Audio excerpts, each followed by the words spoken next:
Hi loves, it's Lois Addah. In today's class, I'll show you how to cut and sew a long Ankara flare gown using a princess seam step by step.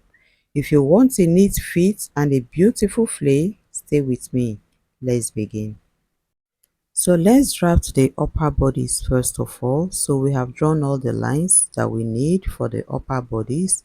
We have the full back to the chest line, and then to the bust point, to the under bust, to the true waist length, and 2 inches for the bust dart alteration. And we have the full back measurement of 13.5 plus 3/4 inches seam allowance, which gave us 758. So 758 was what we marked, and then we have the nipple to nipple line. So now we are going to take the neck width of 3.5. After marking the neck width of 3.5, we are going to make the neckline a V neckline. Okay, so we are marking 7.5 for the neck depth. So we are going to use our pattern master to connect the line to the neck width. After that, we'll go to the shoulder and take the shoulder slant of 3/4, and then we are going to connect it to the neck width. Next, we are going to go to the under bust section, and then we are going to do some contouring. So for the side, I'm going to take 158, and I will still go down to the true waist length and mark 158. Then for the true waist length, for the center panel, I marked 1/2 inch, and for the center panel, I marked 1 inch. So I'm using my pattern master to connect those lines.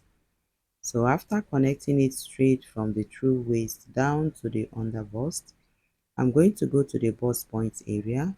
I'll place my tape at the bust point.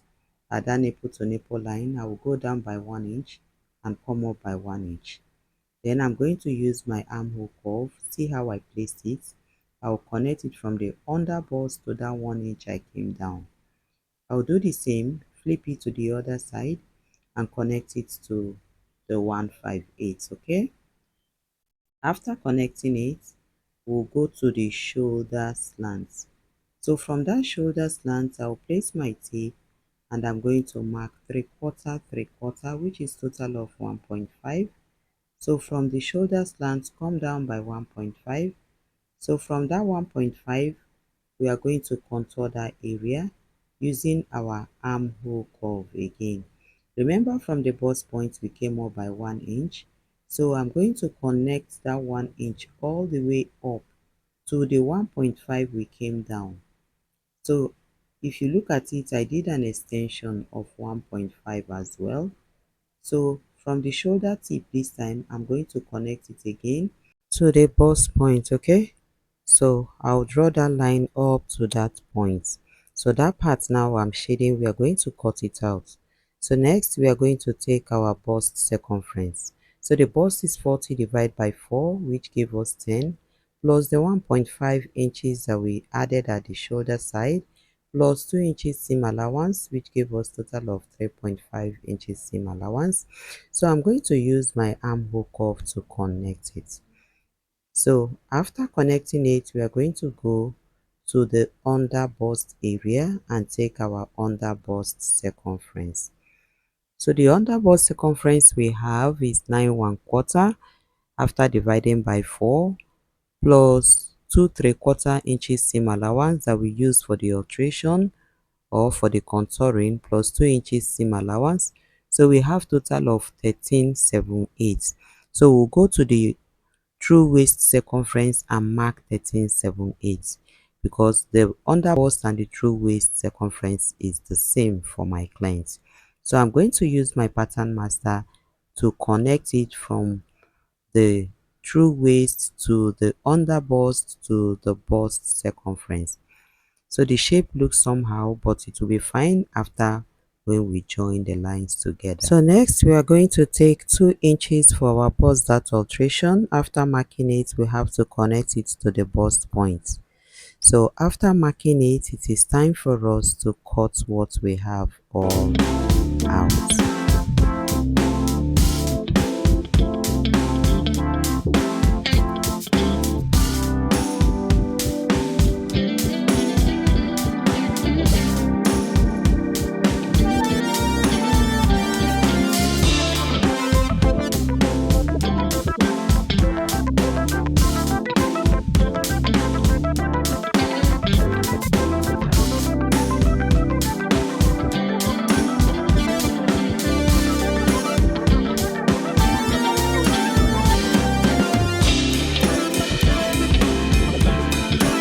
So to draft the back, we have the zipper allowance line of 1.5, which is the zipper allowance line, then the full back length, the full back to the chest line, to the under bust, and the half length. Okay, so next we are going to take the shoulder slant of 3/4.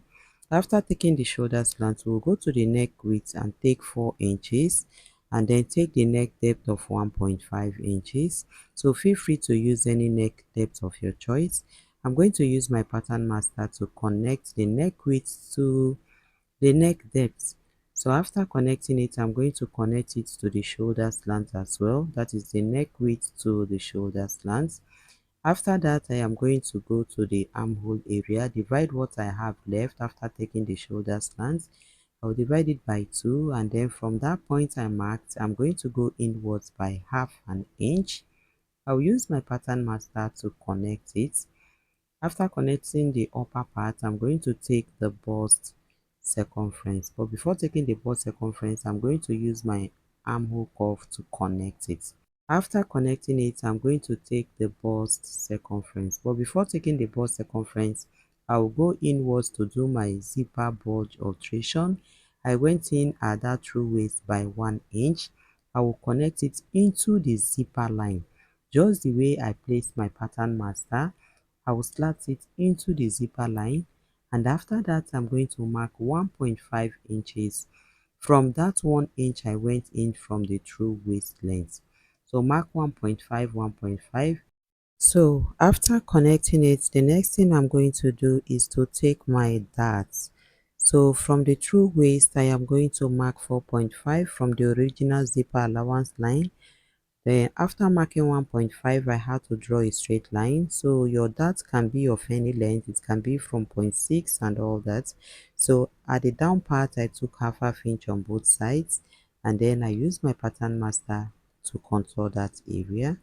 So after contouring it, it is time for us to take our bust circumference.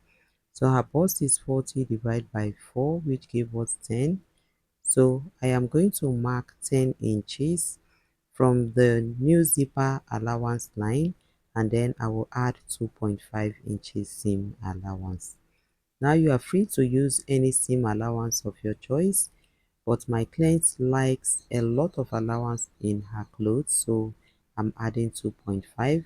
So the under bust circumference and the true waist circumference is 9 1/4 plus 2.5 inches seam allowance, which I added and I connected. So after connecting, it is time for me to cut what I have all out.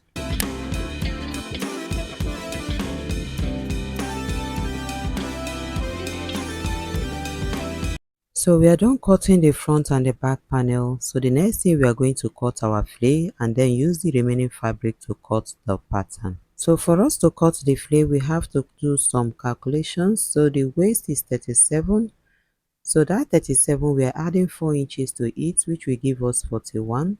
So that 41, we are dividing by 3.14, which is formula for half circle, which gave us 13.18. So this 13.18 is the circumference of the true waist. Now the full length of the gown is 60 and the upper bodice is 17. So 60 minus 17 is giving us 43 inches. We are adding this 43 inches to that 13.18. So after adding it, we are going to get 56.18. Then we are going to add 2 inches seam allowance to it, which will give us 58.18. So this 58.18 is what we are folding on our fabric twice.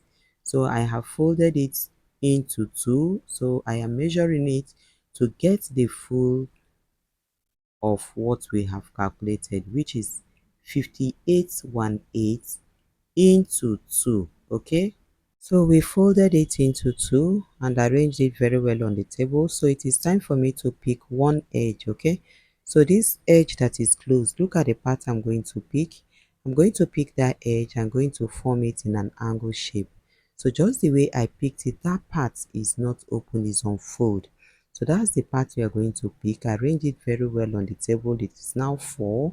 So from the tip of that angle, I am going to mark the circumference of the flay, which is 13.18. So I'll place it at that tip. I'll mark 13 1/8 all the way round.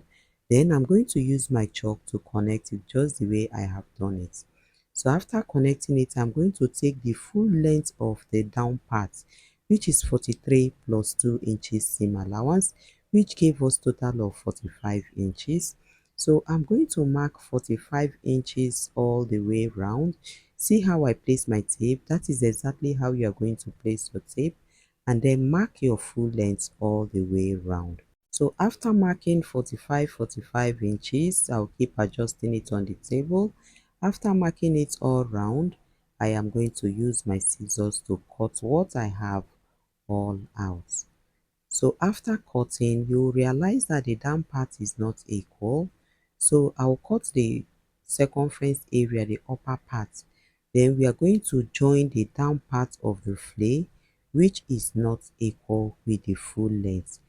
So we are done joining the down part, so we are going to trim the excesses out. After trimming it, we are going to turn it for you to see how the joining looks like. This is how it is looking like. So next we are going to cut the upper bodies with the remaining fabric. So we've cut the upper bodies for both the front and the back panel, including their linings. So it is time for us to start the sewing process. So we put stay on the lining. Okay, so we are going to place the lining right side facing each other, and then we are going to sew their neckline. Then after sewing the neckline, the zipper line, the sides, we are going to turn it from the downside. We'll do the same for the other part of the panel, and then we'll turn it, iron it, impute our darts, we'll bring it and show you. So this is the front panel. Okay, we have the center panel and the sides panel. So for this particular one, we are going to use foreign cup inside of the cloth. So we are going to sew the preset seam line first of all. After sewing it all the way down, we are going to notch it, iron it, and top stitch it. Then we are going to do the same for this other part, just the way we did for the material. That is exactly how we are going to do for the lining. So this is the flay for the sleeve. Okay, so we have the lining and the upper part of the flay. Remember, the flay is two, so we are going to sew the upper part first, which is the flay. We'll turn their linings, and then we'll do the same for the main bodice of the sleeve. So this is the main bodice of the sleeve, which is going to carry an elastic at the down part.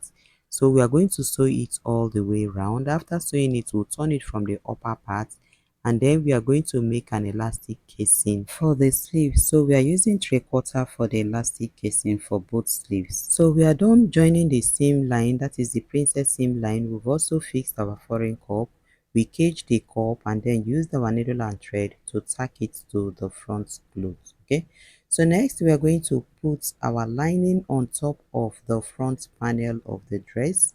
So right side facing each other, we are going to use our hemming gum to sew the neckline. Okay, arrange it very well. Use your sewing machine to sew it with 1/2 inch, and then top stitch it, turn it to the back side. After doing that, we are going to introduce the back panel on top of the front panel. So this is the back panel. We've turned their linings, we've fixed the darts. So we are going to place the front and the back panel together, right side facing each other. So we are going to join the shoulder first of all.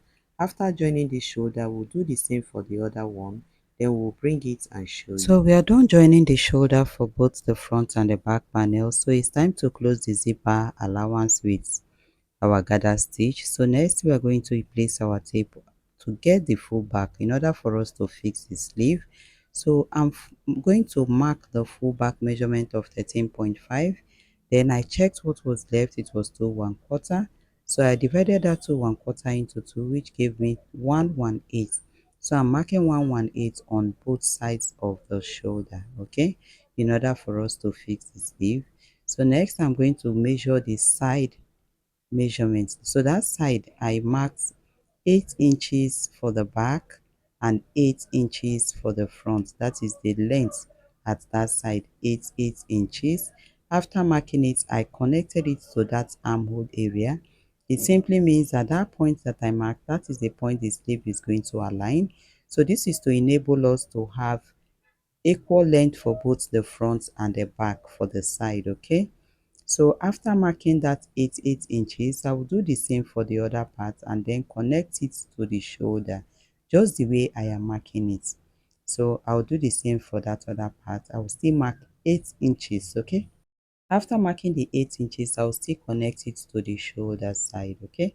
So after connecting it, I am going to fix my sleeve. So this is the sleeve. Remember, the sleeve is two sleeves, one flay and one bodice. The bodice, we had to put elastic at the downside, so it is more or less like a balloon sleeve.